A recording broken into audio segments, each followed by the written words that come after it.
अगर बेलपत्री पूर्ण ना मिले,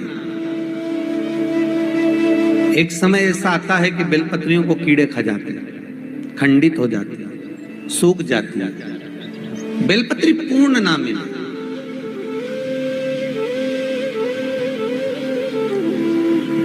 तो क्या हम खंडित बेलपत्री भी शंकर को समर्पित कर सकते हैं? देखिए प्रश्न कितना सुंदर है। उसका प्रश्न केवल एक व्यक्ति के लिए ये प्रश्न नहीं होता, ये प्रश्न जो करे जाते हैं ये जग कल्याण के लिए, सभी के लिए। मान लो अगर बेलपत्री साबुत नहीं है, बेलपत्री कहीं कीड़ा खा गया, कहीं बेलपत्री खंडित हो गई, कहीं बेलपत्री में कुछ तकलीफ है, मान लो कीड़ा हो गया या कुछ हो गया और वो खंडित है, तो क्या हम उसको ना चढ़ाएं कि चढ़ाएं?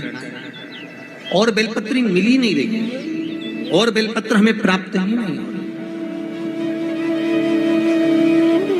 ऐसी दशा में हम क्या कर सकते? तो शिव महापुराण की कथा कहती है ये भी जरूरी नहीं है कि आप बेलपत्र समर्पित करें।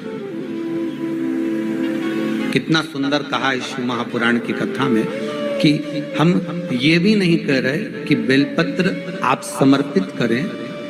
अगर बेलपत्र खंडित है, टूटी पड़ी है और आपके पास में नहीं है तो शिव जी की चढ़ी हुई बेलपत्र को धोकर शंकर पर चढ़ा दे। उसने दूसरा प्रश्न लिखा, मान लो मंदिर में भी बेलपत्र नहीं हो तो? बहुत अच्छी प्रश्न है ये। मंदिर में भी बेलपत्र ना हो तो कितना सुंदर कहा। एक भजन आप लोग गाते हो कि मन मेरा मंदिर, आंखें दिया बाती, होठों की है तालियां, रोम फूलवाती।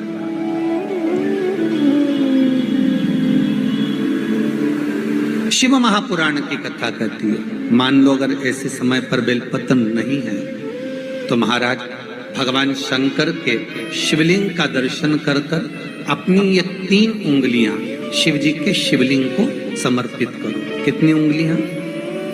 जम के बोलिए। 3 उंगलियां शंकर के शिवलिंग को समर्पित करिए और बाबा से निवेदन करिए, इसको हमारा बेलपत्र का भाव मानकर आप स्वीकार करिए। ओम नमः शिवाय, श्री शिवाय नमस्तुभ्यम या मृत्युंजय का जाप करते हुए, गौरी शंकर का स्मरण करते हुए हाथ का स्पर्श कर कर बाबा को नमन करो, प्रणाम करो। बाबा उस बेलपत्र को भी स्वीकार कर लेता है।